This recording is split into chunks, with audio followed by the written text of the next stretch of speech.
Vamos dar início, então, aqui aos trabalhos. Hoje a gente tem o grande prazer, a grande honra, o grande privilégio de contar com a presença do professor Moishe Postone no nosso departamento, na nossa faculdade. Eu queria, em primeiro lugar, agradecer a presença de todos vocês. É uma alegria, inclusive, digamos, dá asas a um certo otimismo político, ver que tem tanto interesse por esse tipo de trabalho. É uma alegria contar com essa casa cheia para a conferência do professor Moishe Postone. Eu queria, em primeiro lugar, agradecer, claro, a presença do professor Moishe Postone por ter topado vir dar essa conferência aqui para nós. Preciso agradecer também o Departamento de Economia, na pessoa do professor Hélio Nogueira da Cruz, que deu todo o suporte necessário, e a Boitempo Editorial, que foi, na verdade, quem teve a iniciativa de trazê-lo para o Brasil, para o evento Cidades Rebeldes, que está ocorrendo essa semana, e que topou que a gente fizesse também esse evento aqui. Então, esses 4 agradecimentos são muito importantes. O professor Moishe Postone, acho talvez uma boa forma de introduzi-lo, muito brevemente, pensar que, mais ou menos há 6 meses, a gente teve também esse auditório lotado para a conferência do Thomas Piketty, né? E o Thomas Piketty escreveu um livro que é muito importante, para quem é meu aluno que está aí, sabe que eu recorro a ele com frequência, que a gente discute ele com frequência, e tem um título um pouco ousado, né? Que o livro do Thomas Piketty remete àquele livro, um livro, digamos, um pouco mais importante historicamente, que foi publicado originalmente em 1867. Ainda que a contribuição do Piketty seja importante e politicamente valiosa, agora a gente vai ter a oportunidade, 6 meses depois daquele evento, de ouvir uma conferência de alguém que vem estudando o livro original, o Capital original, muito a sério, e que sabe que levar muito a sério a tradição iniciada pelo Karl Marx é pensar uma forma de compreensão do mundo, o que o professor Moishe Postone chama de teoria crítica, pensar uma teoria crítica como uma forma de compreensão e de transformação do mundo, que vai muito além, digamos, de um sofisticado conjunto de dados e um par de equações, né?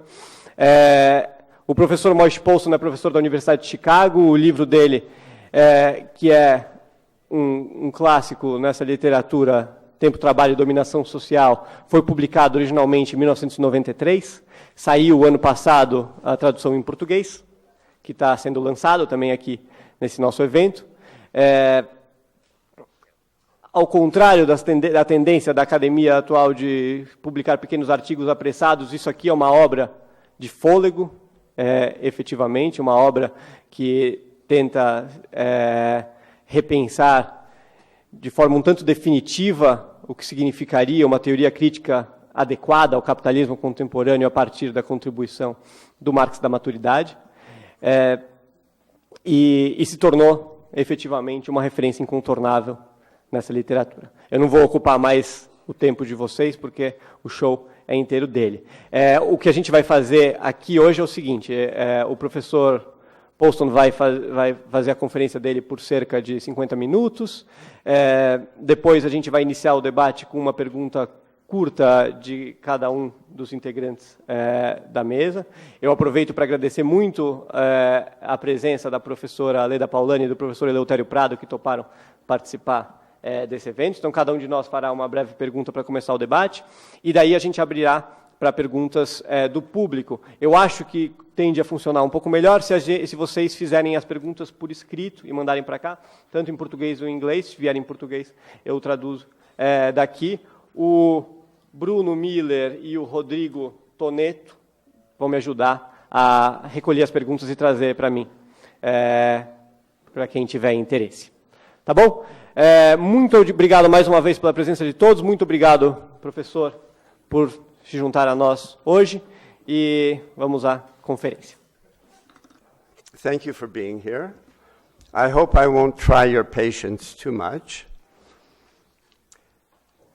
If there is any theorist who can be said to have had a significant influence on historical practice, it is, of course, Karl Marx.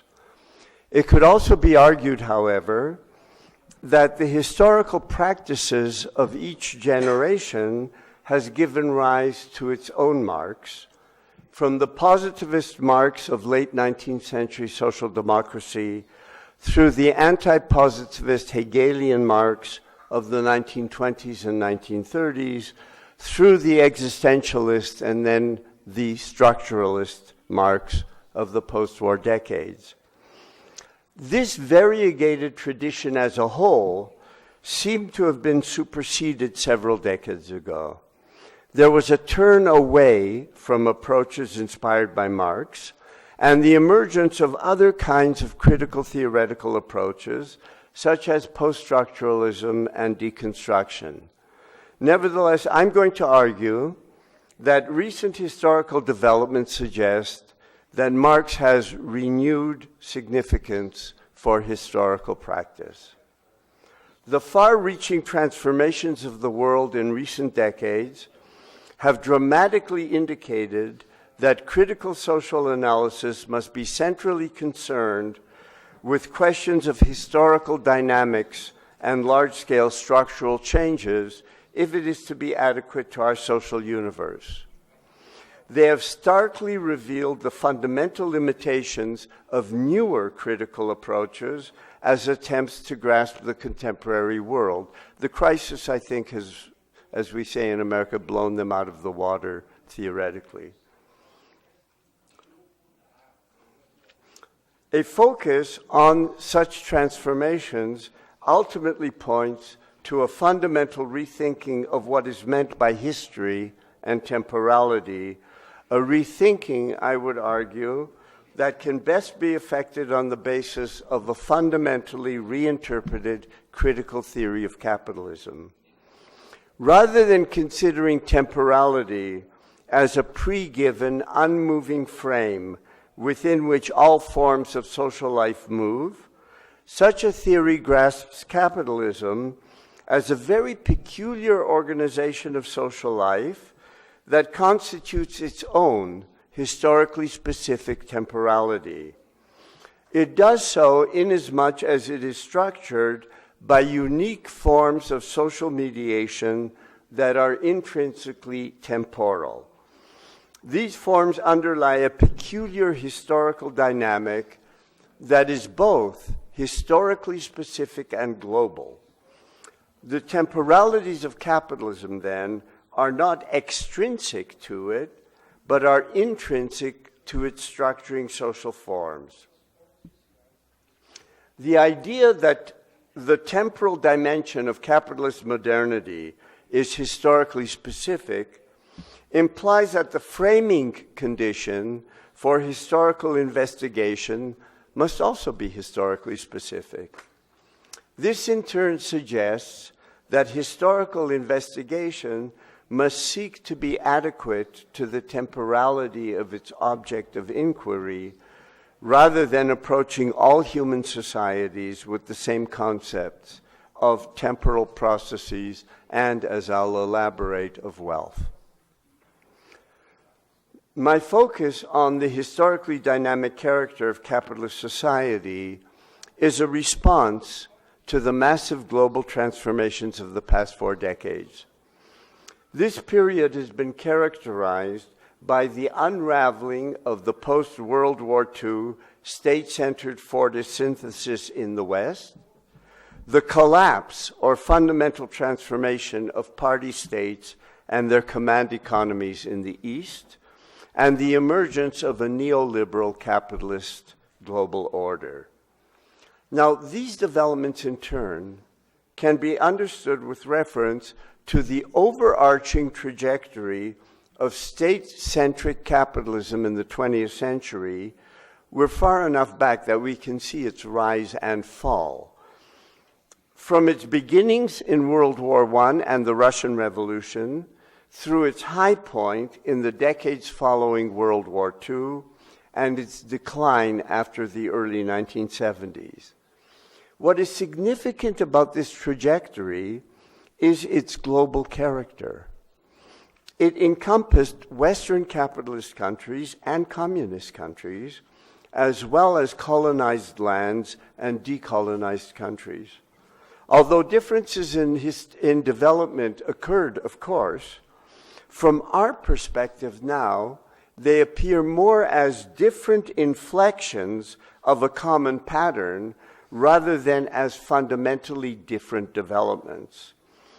These general developments occurred regardless of which parties were in power and were paralleled by the post-war success and subsequent rapid decline of the Soviet Union, which incidentally begins in the 1970s, not the 1980s, and the far-going transformations of China. Such general developments cannot be explained convincingly in contingent terms. They strongly suggest the existence of general structural constraints on political, social, and economic decisions, as well as of dynamic forces that are not fully subject to political control. At the same time, the rise and fall of state-centric capitalism calls into question all linear notions of historical development, whether they're liberal or Weberian or Marxist. These general developments also suggest that the theoretical focus on agency and contingency in recent decades was as one-sided as the structural functionalism it superseded.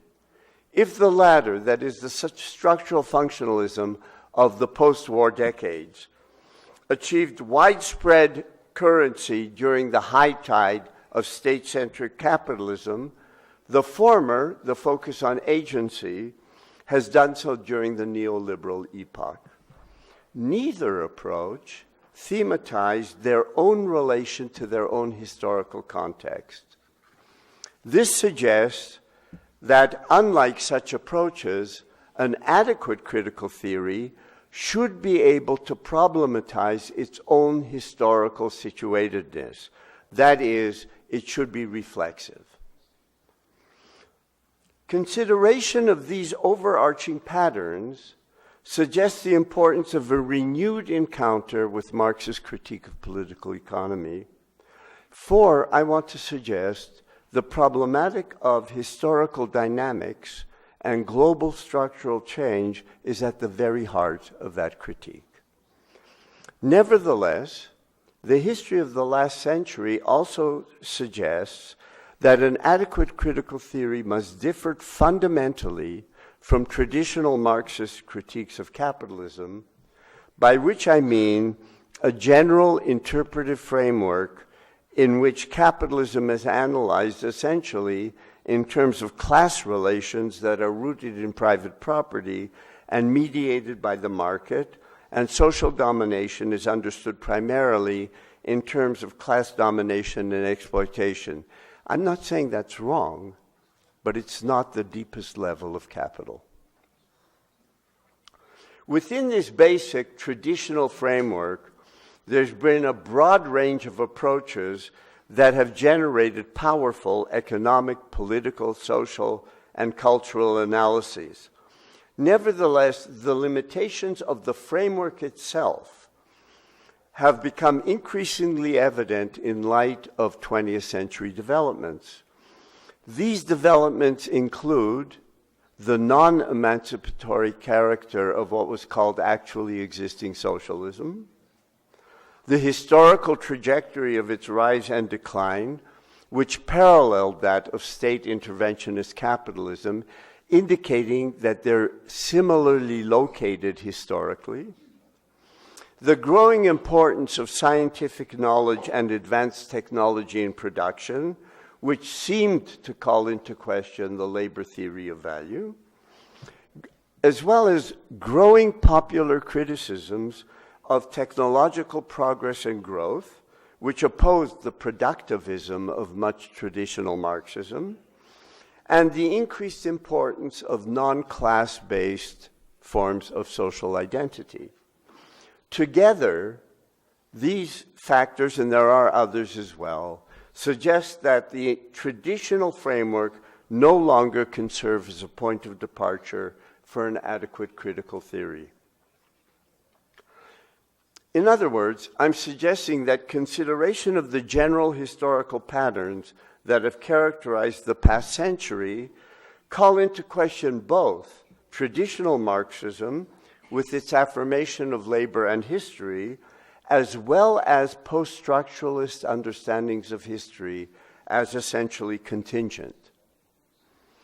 Nevertheless, such consideration doesn't necessarily negate the critical insight informing attempts to deal with history contingently, namely, that history, if it is understood as the unfolding of an imminent necessity, delineates a form of unfreedom. I want to suggest that it is precisely this form of unfreedom that is the central object of Marx's critique of political economy. In his mature theory, history, understood as an immanently driven directional dynamic, is not a universal feature of human life, pace Hegel. Neither, however, is historical contingency, pace Nietzsche. Rather, Marx grounds the historically dynamic character and structural changes of the modern world in imperatives and constraints that are historically specific to capitalist society, and those have been reified and projected onto human society in general. Far from viewing history affirmatively as social democracy and the Third International would have it, Marx grounds this directional dynamic in the category of capital, thereby grasping it as a form of heteronomy, of domination. His critique, therefore, is not undertaken from the standpoint of history and of labor, as in traditional Marxism.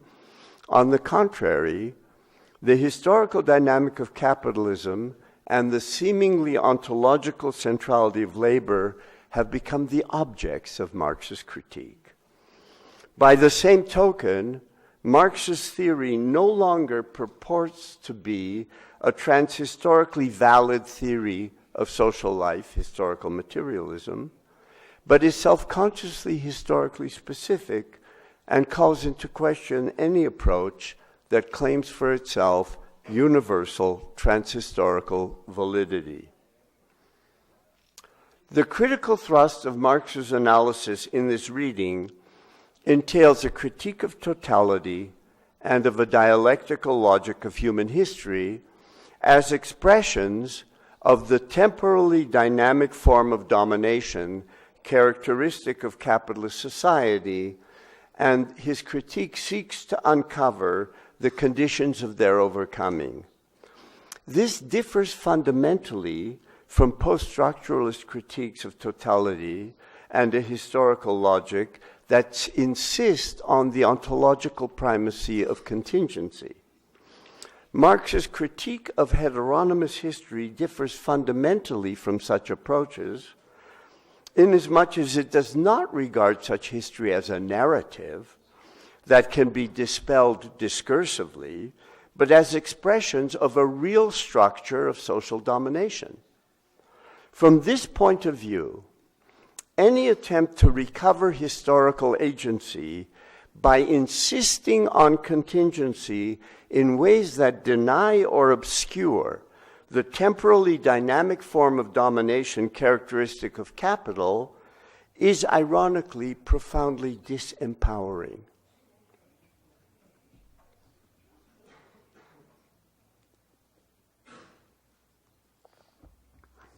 Now, I've given you a bunch of contentions. They're based on a reading that reconsiders the most fundamental categories of Marx's mature critique with reference to the heteronymous dynamic that characterizes capitalism. Within the traditional framework, categories such as value, commodity, surplus value, and capital have generally been taken as economic categories that affirm labor as the source of all social wealth and demonstrate the centrality of class-based exploitation in capitalism. Such interpretations attribute to Marx a transhistorical understanding of labor as an activity mediating humans and nature, which is posited as the source of wealth in all societies. Emancipation from capitalism, therefore, is realized in a society where transhistorical labor openly emerges as the regulating principle of society. This understanding, of course, is bound to that of socialism as the self-realization of the proletariat. Labor here provides the standpoint of the critique of capitalism. A close reading of Marx's mature critique, however, calls into question these presuppositions.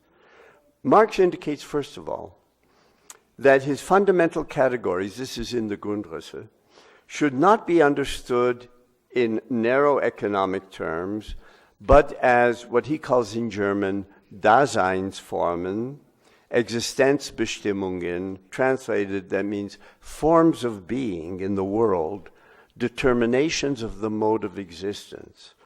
That is to say, his categories are historically specific forms of social being that are both subjective and objective.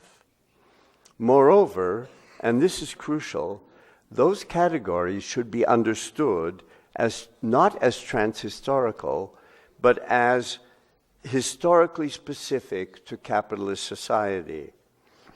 Even categories, he says, like money and labor, that appear transhistorical because of their abstract and general character, are valid in their abstract generality only in capitalist society. This applies to the category of value as well. In the Grundrisse, Marx explicitly presents value as the foundation of bourgeois production, as a form of wealth historically specific to capitalism that is constituted by direct human labor expenditure. He distinguishes value from what in the Grundrisse he calls real wealth, which is a function of the output of goods and is based on a number of natural and social factors, including knowledge.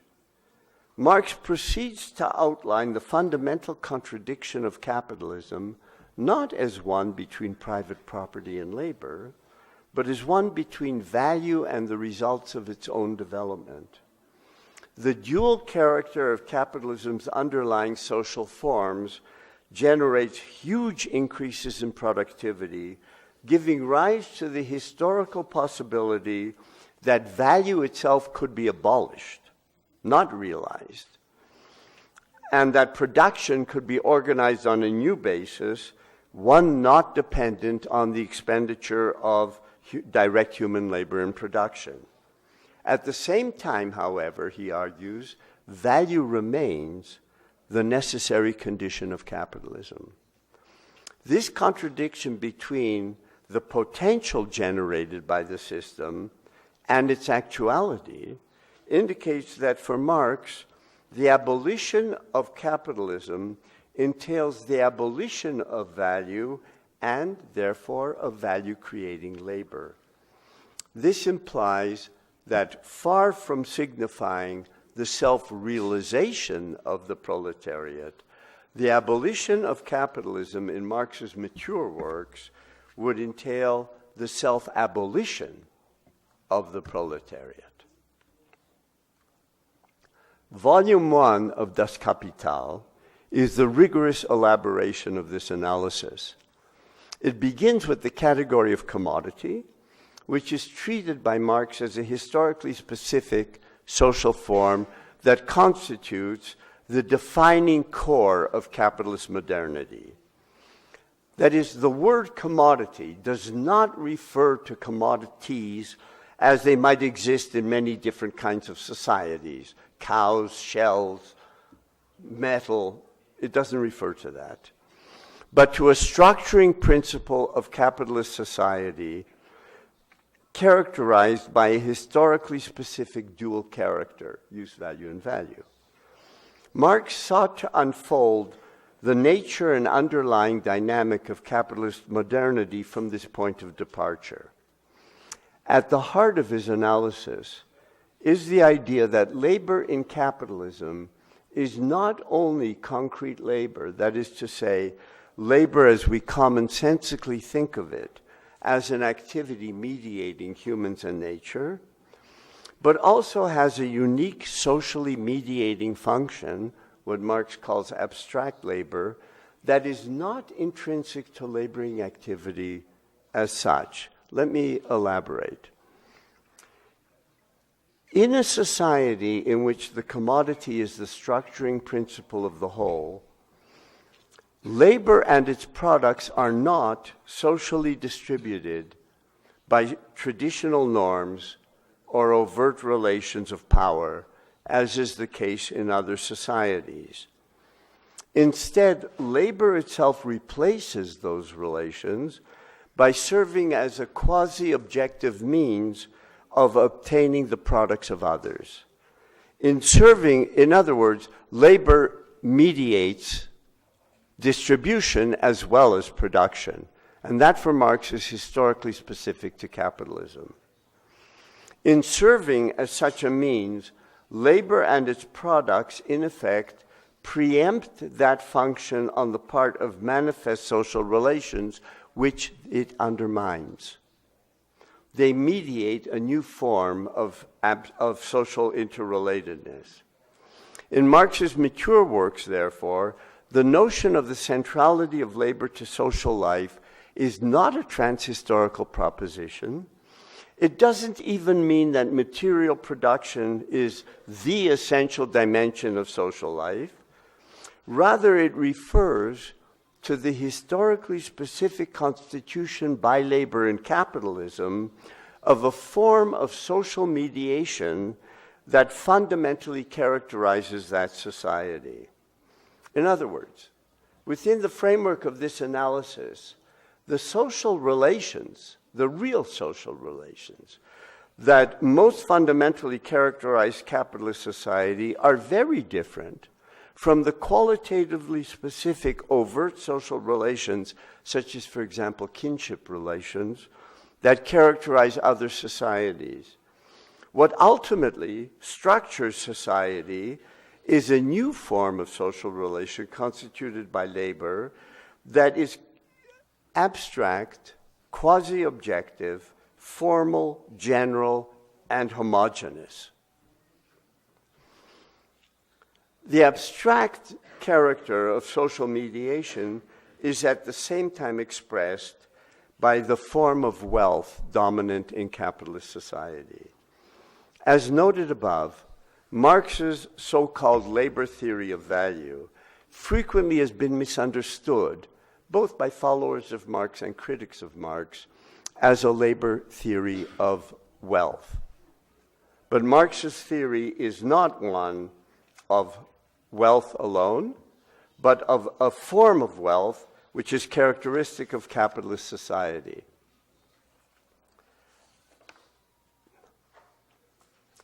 I seem to have lost a page. Let me see if I can find it, and if not, I'm just going to have to fake it. That's very strange.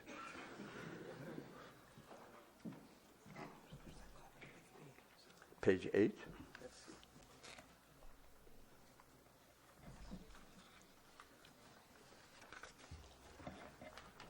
I don't have to fake it.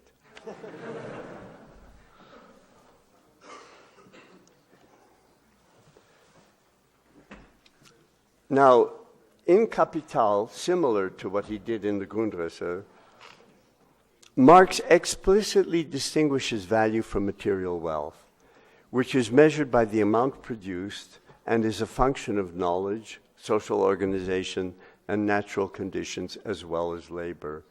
Value, he insists, is the dominant form of wealth in capitalism and it's constituted solely by the expenditure of socially necessary labor time. Unlike material wealth, which is mediated by social relations, value is peculiar to self-mediating form of wealth. Now, it's at this point that we can begin talking about a dynamic. Significant in this regard is Marx's determination of the magnitude of value in terms of what he calls socially necessary labor time. This is not simply descriptive, but delineates a socially general, compelling norm. Production must conform to the prevailing abstract overarching norm if it is to generate the full value of its products. The time frame, for example, an hour, becomes constituted as an independent variable, and this happens historically. Before the 14th century, an hour varies with the seasons.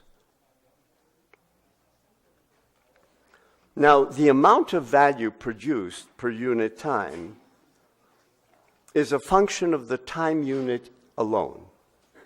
It remains the same regardless of individual variations or the level of productivity.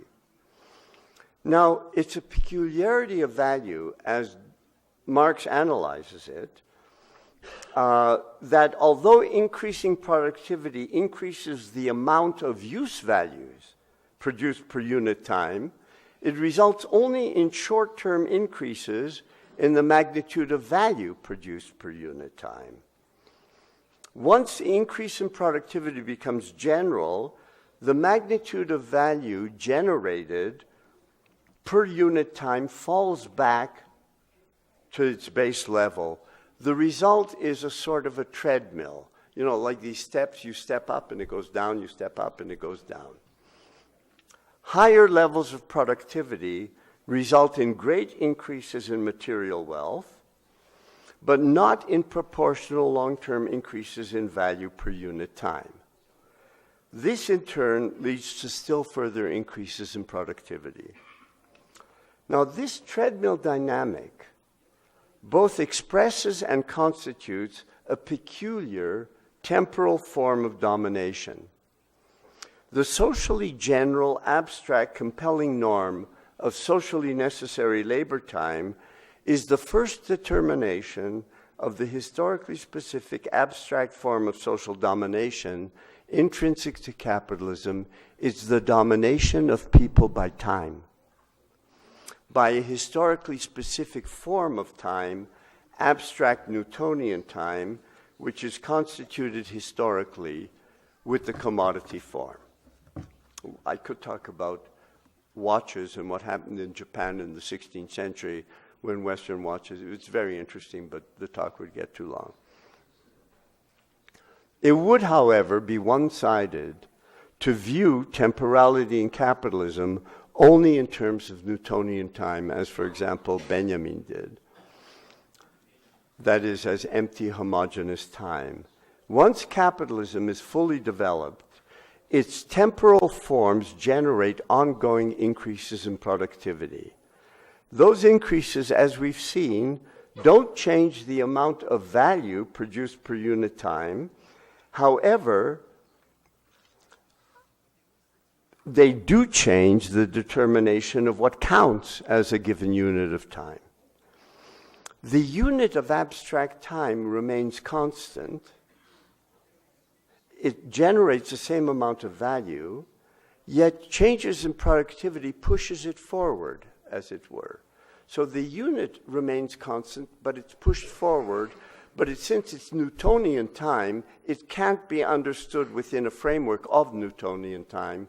And I call that new framework historical time, which is the movement of time, rather than the movement in time. The redetermination of the abstract constant time unit redetermines the compulsion associated with that unit. In this way, the movement of time acquires a necessary dimension. Historical time here does not then represent the opposite of abstract time, as Lukács, for example, would have it. Rather, abstract time and historical time are dialectically interrelated. Both are constituted historically as structures of domination. The result are forms of practice that become quasi-independent of the people who constitute them and exert a compelling force on them. The result, in other words, is a historically new form of social domination, one that subjects people to impersonal, increasingly rationalized structural imperatives and constraints that cannot adequately be grasped in terms of class domination, or more generally in terms of the concrete domination of social groupings or of institutional agencies of the state and or the economy. This form of domination has no determinate locus, and although constituted by determinate forms of social practice, appears not to be social at all. I'm suggesting that Marx's analysis of abstract domination is actually a more rigorous and determinate analysis of what Foucault attempted to grasp with his notion of power in the modern world. Moreover, Marx's analysis, at least in my reading, reveals the one-sidedness of Foucault's notion of capillary power. The form of domination Marx analyzes is not only, as Foucault would have it, cellular and spatial, but also processual and temporal. It is at one and the same time capillary and overarching. It is dynamic. So this treadmill dynamic is really, on a very simple level, the first determination of what goes through all of Volume 1 of Capital, and that is the historical dynamic that marks capitalist modernity, which is very complex. Because if you paid attention to this treadmill that I outlined, on the one hand, you have an ongoing transformation, a transformation of production and of social life. On the other hand, this historical dynamic entails the ongoing reconstitution of its own fundamental condition as an unchanging feature of social life. The historical dynamic of capitalism ceaselessly generates what is new while regenerating what is the same. Such a dynamic cannot be grasped in linear terms, and it cannot be grasped simply as the effect of contingency. Now, this dynamic itself is what Marx tries to grasp with the category of capital, self-valorizing value. It's significant that when Marx first introduces the category of capital in Das Kapital, he uses exactly the same language that Hegel used in the phenomenology to describe the Geist, the self-moving substance that is subject. In so doing, I'm saying it's a very different critique of Hegel than the young Marx's. In so doing, Marx suggests that Hegel's notion of history as having a logic, as the dialectical unfolding of the subject, is indeed valid, but only for capitalist modernity, not for human history. Moreover, Marx does not identify the Hegelian subject with the proletariat or even with humanity. Instead, he identifies it with capital, a dynamic structure of abstract domination that, although constituted by humans, becomes independent of their will.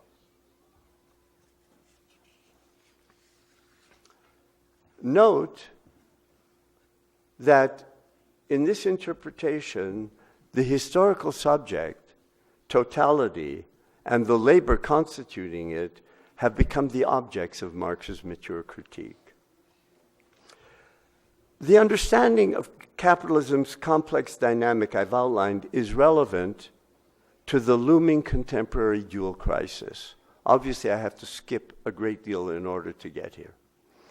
That of environmental degradation and the demise of laboring society. Marx's analysis of surplus value in capital allows for a critical social rather than technological analysis of the trajectory of growth and the structure of production in modern society, which is not the case when they're understood only as categories of class exploitation. The temporal dimension of value, that is, in the form of surplus value, underlies a determinate pattern of growth which gives rise to increased material wealth greater than those in surplus value.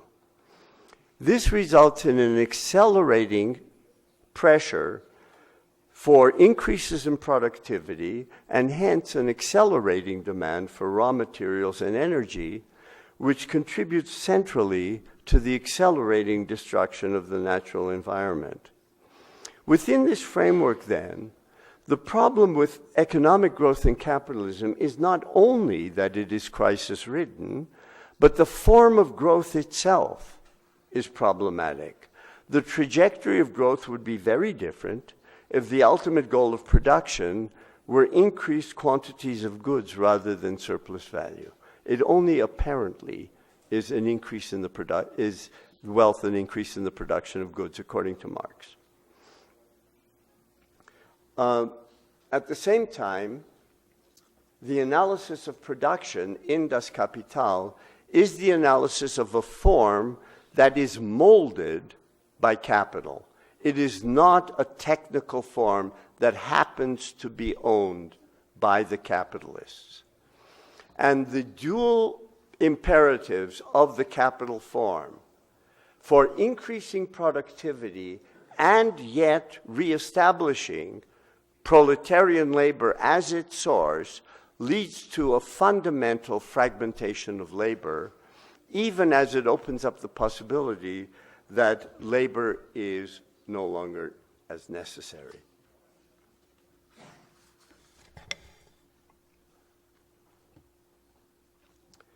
In other words, I'm suggesting the historical dynamic of capitalism increasingly points beyond the necessity of proletarian labor while reconstituting its very necessity. And Marx really develops this further, if you know the book, Das Kapital, in his treatment of accumulation.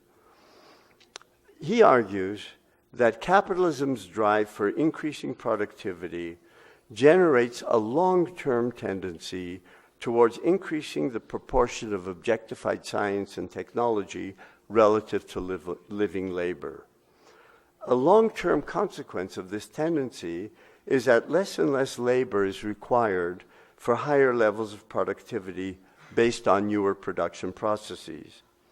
One result is the creation of a relatively superfluous working population, what Marx called the industrial reserve army of labor.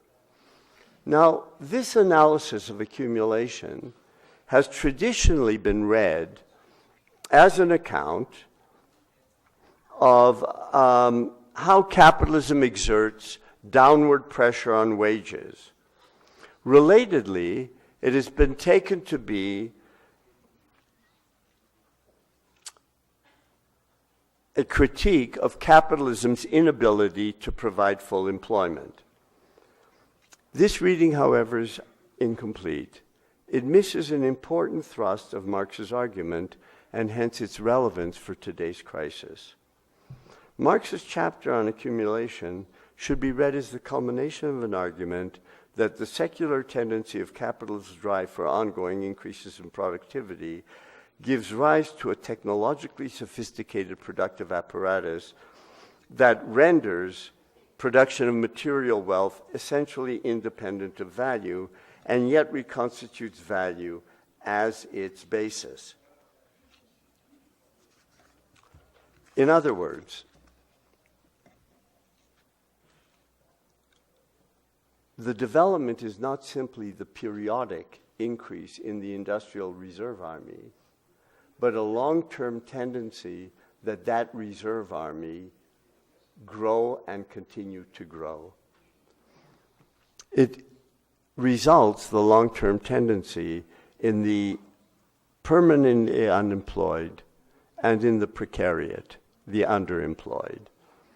This development goes beyond periodic expansion of the Industrial Reserve Army and calls into question demands for full employment.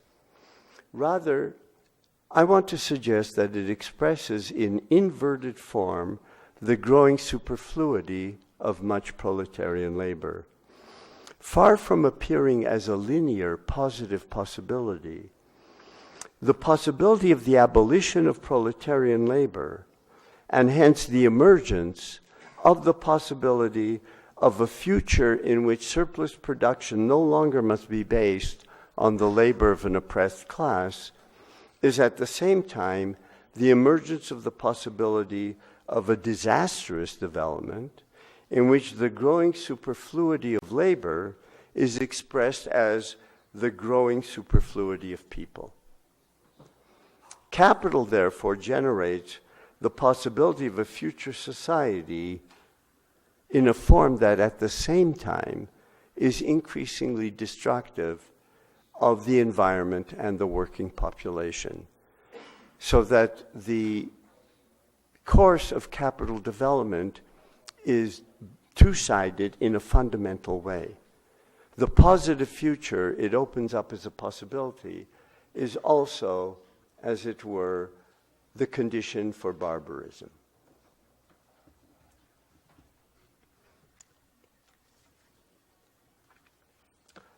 So I think I've outlined an analysis of Marx that goes far beyond the critique of bourgeois relations of production, of property. Basically, it argues that the class most fundamental to capitalism is the proletariat, not the bourgeoisie. There are other aspects of this interpretation that I think would take too long to outline. Maybe we could deal with it in questions, but in a kind of a conclusion, let me say that, first of all, this is obviously a perspective from the late 20th and early 21st century. And the rise and fall of state-centric capitalism is very much part of the motive for this. It's become evident, considered retrospectively, that the social, political, economic, and cultural configurations of capital's hegemony have varied historically from mercantilism through 19th century liberal capitalism, 20th century state capitalism, to contemporary neoliberal global capitalism. Each configuration has elicited a number of penetrating critiques of exploitation and uneven, inequitable growth, for example, or of technocratic, bureaucratic modes of domination. Each of these critiques, however, is incomplete. As we now see, capital cannot be identified fully with any of its historical configurations. And what I've sought to do is come up with a theory of capital as the core of the formation underneath the various historical configuration. And I want to suggest that the distinction between capital as the core of the social formation and historically specific configurations of capitalism has become increasingly important because conflating the two has resulted in significant misrecognitions. I want you to recall Marx's assertion. He says that the coming social revolution must draw its poetry from the future, unlike earlier revolutions that focused on the past, misrecognized their own historical context. In that light, retrospectively, traditional Marxism backed into a future it did not grasp. Rather than pointing to the overcoming of capitalism, it entailed a misrecognition that focused solely on private ownership on the market, conflated capital and its 19th century configuration. Consequently, it implicitly affirmed the new state-centric configuration that emerged out of the crisis of liberal capitalism. The unintended affirmation of a new configuration of capitalism can be seen more recently in the anti-Hegelian turn to Nietzsche, characteristic of much post-structuralist thought since the early 1970s. Such thought arguably also backed into a future it did not adequately grasp. In focusing on and rejecting the sort of state-centric capitalist order traditional Marxism implicitly affirmed, it did so in a manner that has proven to be incapable of critically grasping the neoliberal global order that has superseded state-centric capitalism, East and West. The historical transformations of the past century, then, have not only revealed the weaknesses of much traditional Marxism, as well as various forms of critical post-Marxism, but also suggest the central significance of a critique of capitalism for an adequate critical theory today. By attempting to rethink Marx's conception of capital as the essential core of the social formation, I'm seeking to contribute to the reconstitution of a robust critique of capitalism today that, freed from the conceptual shackles of approaches that identify capitalism with one of its historical configurations, could potentially be adequate to our social universe. Thank you.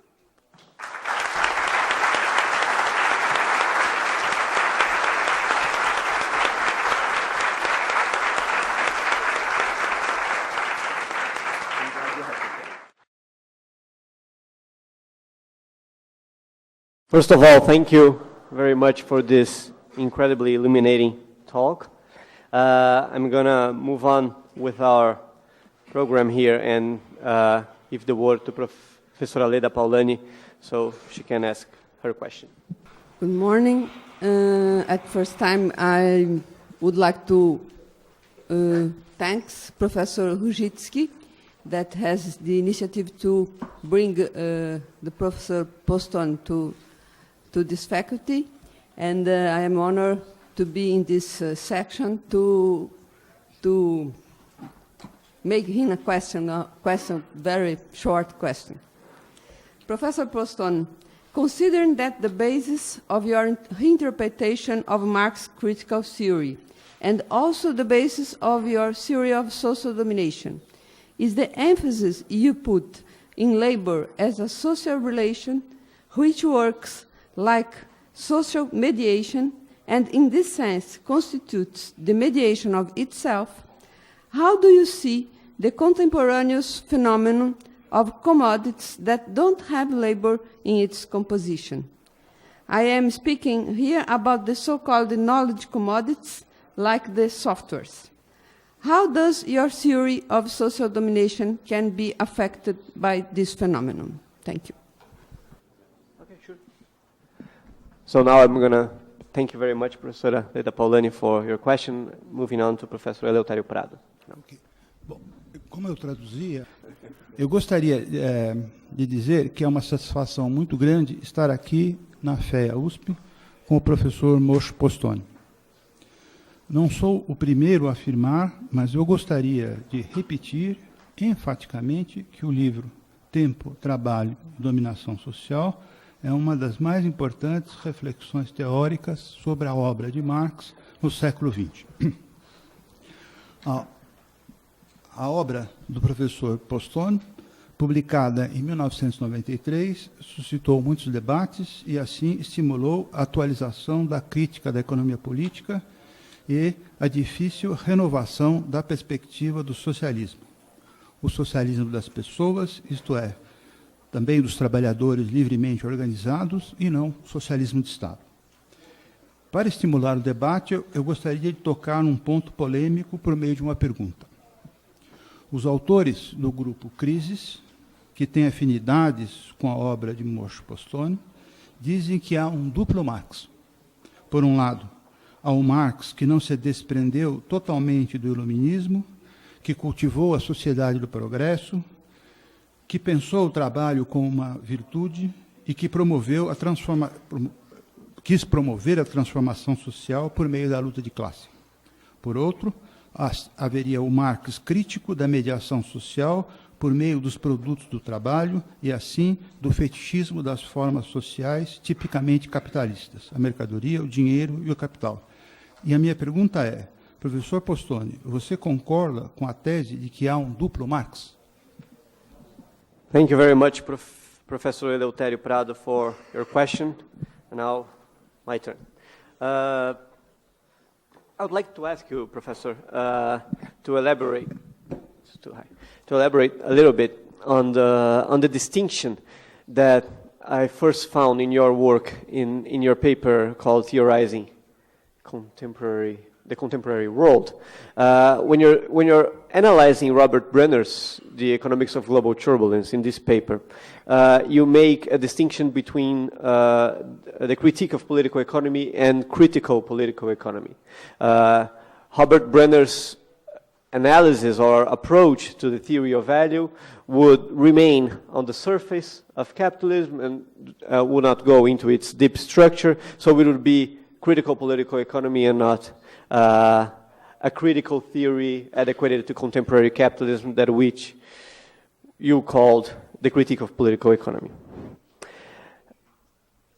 Not only Brenner, but a lot of authors associated with what you label traditional Marxism especially in the second half of the 20th century, have provided say, more concrete analysis of actual processes, of actual trajectories of growth within capitalism, actual processes of capital accumulation, actual forms of social struggle, characteristic of capitalism in different parts of the world. And even if I understand your reading of it correctly, even if we think that these narratives or these works remain in the surface of capitalism and cannot account for its variegated forms, its variegated historical experiences, and do not go into the deep structure, sometimes I wonder whether it's possible for us to move forward from your analysis, your approach, your reinterpretation of Marxist critical theory to more concrete dimensions. I understand completely that your movement is in the opposite direction, is a movement towards a more abstract interpretation of critical theory that can precisely account for its variegated forms. But wouldn't it be useful for a deeper understanding of the world and the possibility of its transformation if we could move forward from this abstract reinterpretation to more concrete analysis? The question, in other words, would be, do you conceive of ways to take your approach that conceives the concepts of capital not only as forms of objectivity but also as forms of subjectivity to a more empirical level, if you allow me this expression. In other words, for the last time, what I'm thinking is, isn't it the way you reinterpret Marx's critical theory seems to be very much close to Marx's own emphasis on the mode of presentation, this rigorous unfolding of the categories, and traditional Marxism in the 20th century has tried, it seems to me, at least several branches of traditional Marxism, to try a different approach to renew Marx's critical theory, what we could call, following Horkheimer's, interdisciplinary materialism, for example. What would be the place, the role in your interpretation of critical theory of these attempts to build an overarching theory from contributions of critical analysis from the different social sciences, for example? That's, I think, the nature of my question. Thank you very much again for coming here. Thank you very much. Questions really go in different directions, so it'll be difficult for me to tie them all together, but let me try and address them and then see if I can tie them all together.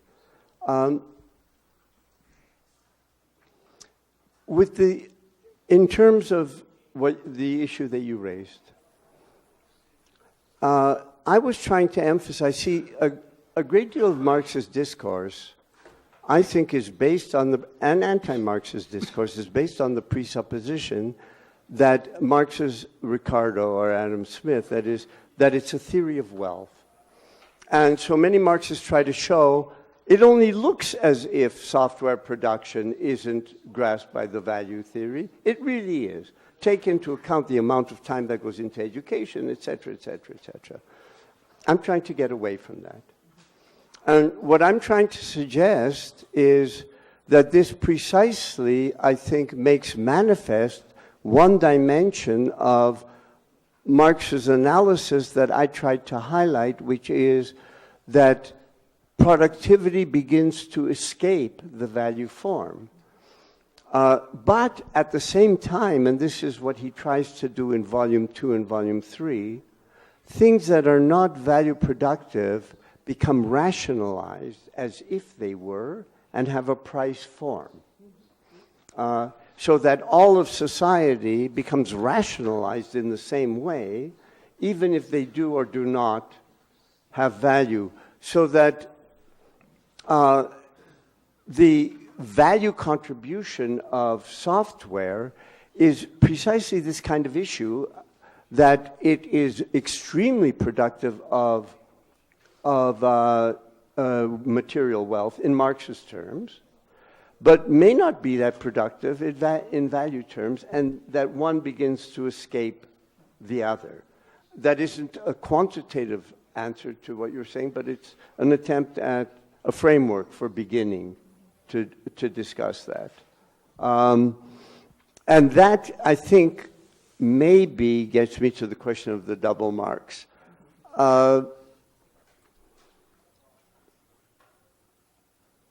I think that there is a tension in Marx. And I would write differently if I were writing on Marx. But I'm not. I'm writing on his work, which I think has become independent of some of his intentions. If I wanted to understand the work of any great theorist or artist, I wouldn't necessarily interview them. I'm very serious, because we live now for the past decades in a celebrity culture where theorists also are interviewed all the time, and their interviews are given equal weight to what they write. And that's celebrity. You know, there aren't that many interviews with Marx. So that I think that there is a tension between being a revolutionary of the moment. I'm not sure I would agree with Krisis that it's all just the Enlightenment, but a revolutionary of the moment, a revolutionary who looked for working class organization and movement. I think there's a tension there to the results of his own work, which really point to the working classes program as leading to the self-abolition. And this is historically impossible in the 19th century, because we're talking at a point where the working classes are becoming constituted. So the question of their self-abolition is totally historically anachronistic. And in that sense, I think that Marx's critique of political economy, the categories, far from being simply the theory of a musty old Victorian theorist, really go far beyond his epoch. But I do agree that there are elements that he is in tension with himself. And if I were writing a different kind of work, I would try to point to those tensions.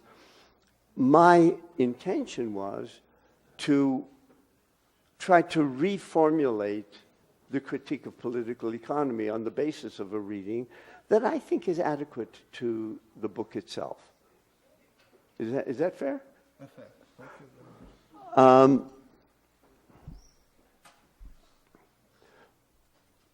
people like Brenner don't have a superficial notion of value. They did, and that's why they threw it out. So there's a whole school, including Robert Brenner. They've done very interesting work. They call themselves no bullshit Marxists. And by bullshit, they mean value theory, but their understanding of value theory was extremely primitive. Their understanding of value theory was left Ricardian. And they said it can't explain very much. One of them wrote, I forget who it was, the peanut theory of value rather than the labor theory of value. There's a great deal that Brenner illuminates. There's a great deal that I think he cannot. That he simply cannot. And the massive structure, Brenner really implicitly in his analysis is that the real problem with capital is that it's uncoordinated. That's his work on the crisis, right? That Detroit wasn't willing to let go of all the fixed capital, which is foolish. Of course, they're building all the time new factories. It's just foolish to put it in that terms. That now the Japanese and Germans are producing cars as well, so there is a glut. And because there's a glut, there's overproduction. And there's overproduction because investment in fixed capital is not coordinated. If it would be coordinated, you wouldn't have the glut and things would be okay. But implicitly what that means is if we had planning. That's what it means. So it's like the traditional nose of the camel peeks out under the tent. Yes, he does empirical work, important empirical work, from which I've learned. But one has to take that empirical work and one has to place it in a different historical context. Like Horkheimer tried to do with his notion of interdisciplinary, I forget what he called it, materialism. I agree with that notion. It's just that he had a different understanding of capital, which I tried to outline. But that doesn't obviate the attempt. I think, as a matter of fact, it then weakened the attempt because Horkheimer and Adorno, coming from a very different place, began to understand capitalism as totally one-dimensional, as non-contradictory. And that really didn't allow space for the project of the 30s, which remains incredibly rich. I mean, one reads the Zeitschrift für Sozialforschung, the journal of the Frankfurt School of the 30s, it's amazingly rich. I really recommend it, and the library should have it. It's all available digitally nowadays. I just showed how old-fashioned I am. Thank you very much, Professor Postone, for your answers. Would any of you two like to respond in any way, or should I move on to the questions from the floor? Okay. I have already quite a number of questions here that were sent from some of you. If any other of you would like to pose a question to Professor Postone, I would ask you again to send it in a written form, either to Bruno or to Rodrigo, and they will bring it up to me here. So if you allow me, I'm going to read a couple of questions that arrived. Let me read 3 again, and then... Sure? Okay. It depends. Let's see. Okay, let's see. Okay. Well, the first one comes in Portuguese, so let me translate it. Yeah, that's pretty well prepared, right? Considering you argue that value is a historically specific category of social wealth, and it's transitory because labor constitutes hold on. Considering that you argue that value is a category, is a historically specific category of social wealth, and it's transitory because labor constitutes it, because the labor that constitutes it, it's not a trans-historical category.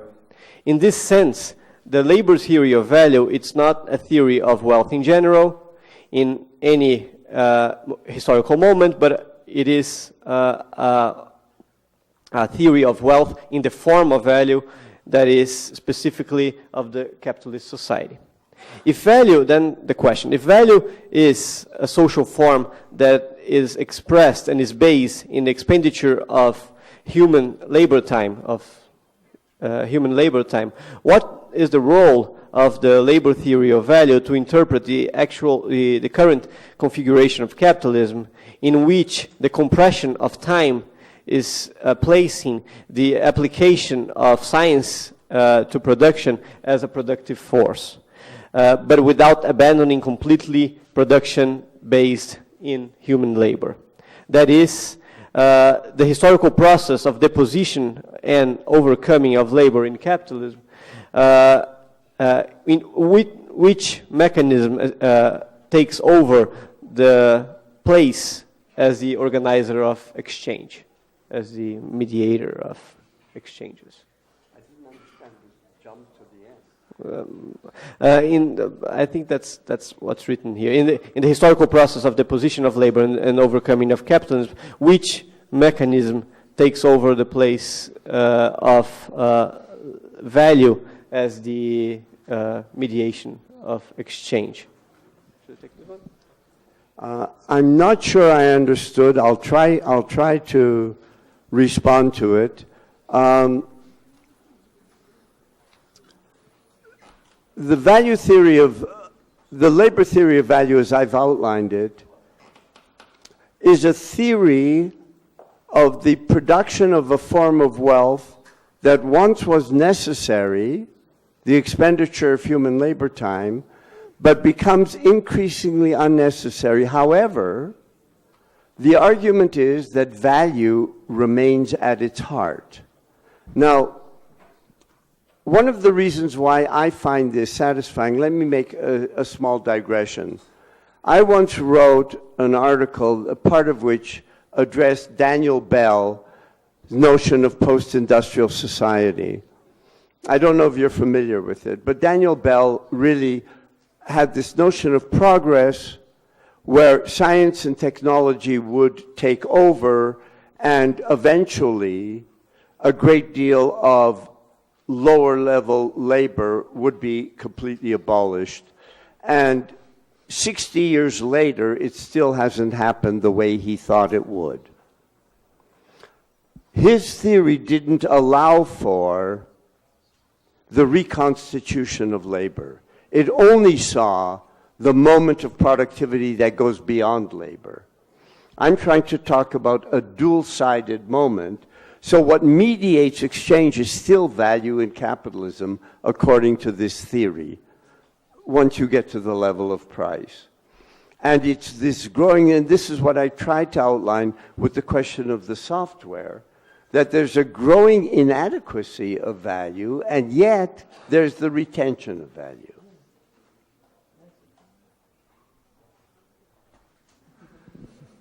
Thank you very much. So let's move on to a couple of others. There's one question that asks, if only the abolition of the proletariat would put an end to capitalism, what would the abolition of the bourgeoisie mean and generate?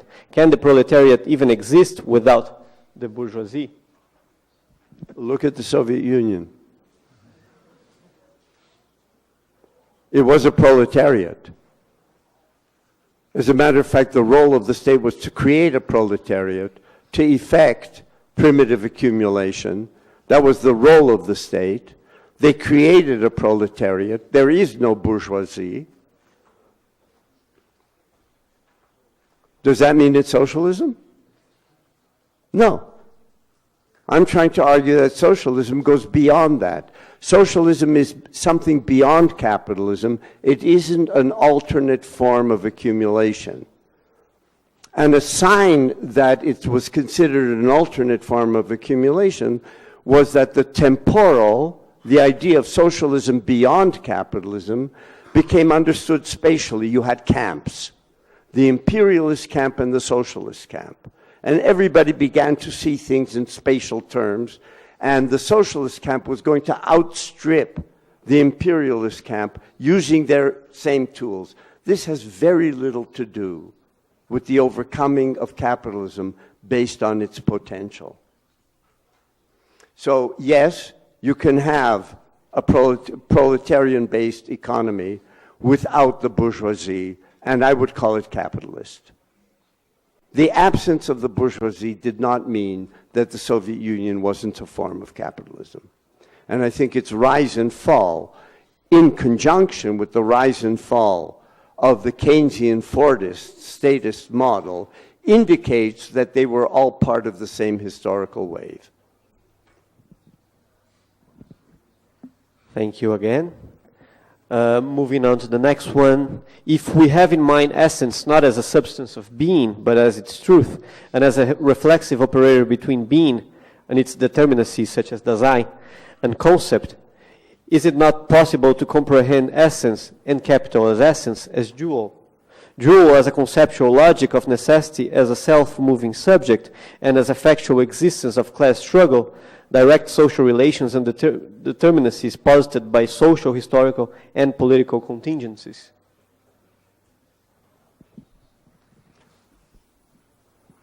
There's a problem with opposing class struggle to the logic of capital, because class struggle is part of the logic of capital, and it drives the logic of capital. The struggle for the 10-hour day is what is important for the transition to relative surplus value in Marx's work. Class struggle isn't simply contingent that breaks the bounds of capital, it's part of capital. Now, it's part of capital in a way that can lead to a much greater and very important humanization and democratization of capital, which I'm not poo-pooing, I'm not dismissing. It's very important. And these have been very important struggles. But it's a mistake to try to save for them the idea that they transcend capital because they're contingent. These are all short answers, I'm sorry. There's a couple of them that deal with Kurtz and the crisis group, and Bill and Professor. Yeah, but they want to. I think they want to elaborate a little bit more on that. So I'll try to bundle them both together. So, continuing the comparison suggested by Professor Eleutério, I would like to ask Professor Postone to say if he thinks, as the intellectual aggruppated in around crisis and exit, that the interpretation of this historical dynamic requires an analysis of the fictionalization of capital. And the other one asks, as Kurtz argued, and I agree with him, there exists a tension in your work in the sense that you argue that the objectivity of value is given by production, and at the same time understand commodity as being the central form, and the production of surplus value and the workforce as not being central in the definition of abstract labor. I would like you to speak a little bit about that. That's based on a serious mistake, which is very common.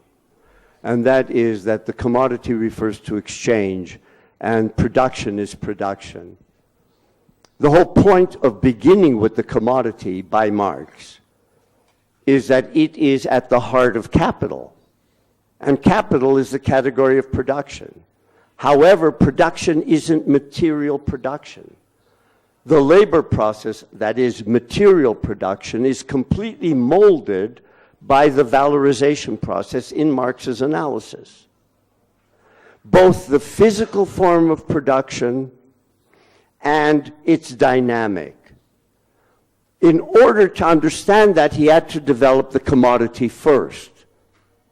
So the opposition of use value and value becomes only really operative once you get capital and its dynamic, which is a dialectic of value and use value. It is a serious mistake in terms of understanding Marx, that the commodity is exchange and then production is material production. Kurtz is wrong here.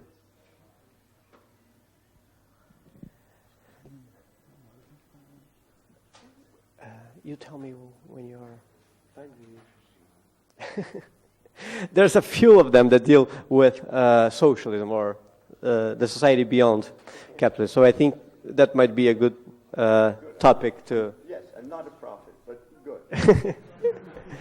If there's an intrinsic relation between capitalism and manufacturing or industrial production, what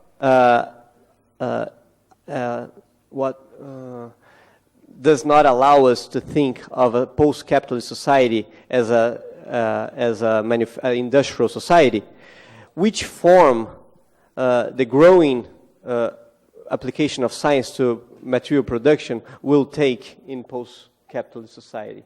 And the other one, which is probably could be related in terms of thinking about the overcoming of capitalism, deals with a specific kibbutz and asks whether this kibbutz in which all workers get the same wages independently of their role, but it's financed by capital from Tel Aviv capital markets, is a way to overcome the exploitation of labor.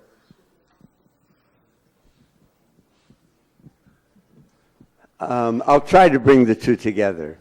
As I said before, I'm not a prophet, and Marx wasn't a prophet. But I think what he had in mind was the idea that in the Grundrisse, he talks about two great forms of domination. One are multiple forms of personal domination and force, and that this characterized all societies until capitalism. And capitalism introduces a new form of domination, but it also introduces a new form of reproduction. That is to say, reproduction, the logic of capital, and it doesn't happen overnight, is not, for example, an extended peasant family that is a unit that reproduces itself, right? That produces its own clothes, its own housing, its own food. Instead, increasingly the individual reproduces themselves by selling their labor power. You get a wage or you get a salary. We take that for granted now. He thought this was a tremendous transformation of the nature of human social life and that it would penetrate all areas of the globe eventually. And he called this personal freedom within a framework of objective dependency. And it's that objective dependency that I tried to outline in my talk. So, in other words, the idea of going beyond would be the idea of a different form of reproduction where people's work was not at the same time their means of reproduction. You could imagine various things, but one of the critical points here, and this comes back to something you raised about what is practical, so long as the imaginary is we've got to return to full employment and a proletarian-based society, the practical critical theory, the left is going to go nowhere. It's an imaginary that's anachronistic, and people know it's anachronistic, and it doesn't appeal. There has to be a different imaginary, and it has to be an imaginary that actually does address the crisis of laboring society and the possibilities of a society beyond, where science and technology, of course, would be an intrinsic part of that. The problem with the kibbutz, as the problem with all utopian communities, is that they're wonderful, but it's no model for society as a whole. You know, they're great. I know people who spent time on kibbutzim and loved it, but it's separating oneself from the rest of society, even forgetting about Tel Aviv capital markets, and pretending the same thing as communes in Northern California. And you kind of pretend that this is a model for the world. It's not.